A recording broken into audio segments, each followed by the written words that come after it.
আপনি পাইছেন? হ্যাঁ পাইছি তো, আল্লাহ বার্তা করলো তোমাদের। মা বাবার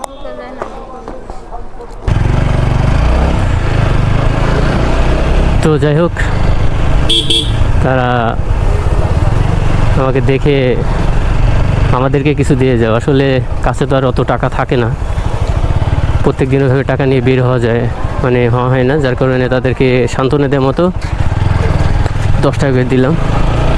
এই হচ্ছে বিষয়। তো একটা বিষয় হচ্ছে তারা অল্পতেই কিন্তু খুশি হয়ে যায়, তাদের বেশি কিছু দেওয়া লাগে না।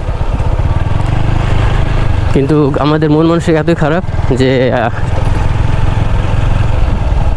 যার কাছে 50 লাখ টাকা আছে সেও 2 টাকা দেয়, এবং যার কাছে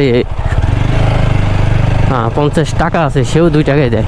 তো এই হচ্ছে বিষয়। তো আশা করি সবাই আমার কথা বুঝতে পারছেন। তো সবাই ভালো থাকবেন, সুস্থ থাকবেন।